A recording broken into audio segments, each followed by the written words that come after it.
Hello viewers, আজকে আমরা শিখব এমএস ওয়ার্ডে কিভাবে ফন্ট ডিফল্ট রাখা যায়। তাহলে শুরু করা যাক।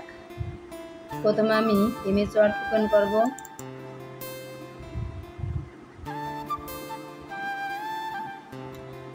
এখানে দেখেন এমএস ওয়ার্ড ওপেন করার সাথে সাথে ফন্টে লেখা লেটো, আর এখানে ফন্টের সাইজ দেওয়া 14। এখানে লেখাগুলো কালো, এটা ডিফল্ট হিসেবে আছে। আমরা চাইলে এই ডিফল্ট চেঞ্জ করতে পারব, আমাদের ইচ্ছে মতো ডিফল্ট দিতে পারব।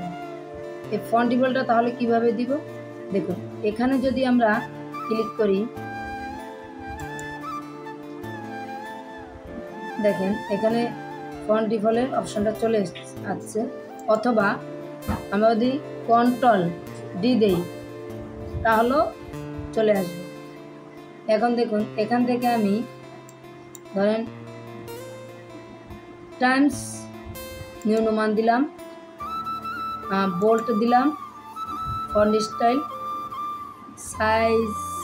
সাইজ ধরুন 20 দিলাম, এখানে কালারটা রেড দিলাম। এখন দেখেন সেট অ্যাজ ডিফল্ট, এখানে ক্লিক করব। এখানে দুইটি অপশন আছে, দিস ডকুমেন্ট অনলি, আর একটা আছে all documents based on the normal template. তাহলে আমরা এই দ্বিতীয় অপশনটিকে ক্লিক দিব, তারপরে ওকে দিব।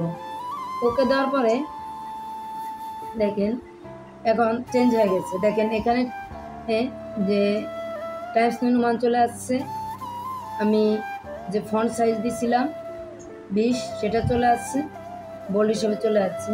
আপনাদেরকে আবার একটু আমি প্রথম থেকে এসে দেখাই।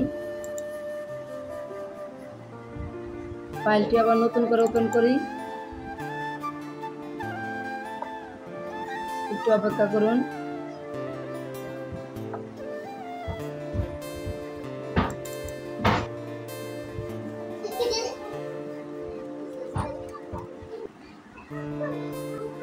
এবার দেখুন আমরা যেভাবে সেট করেছি ঠিক সেভাবেই ডিফল্টটা সেট হয়েছে। আমরা চাইলে এভাবেও আমাদের প্রয়োজন মতো ডিফল্টটা সেট করে রাখতে পারি। ধন্যবাদ।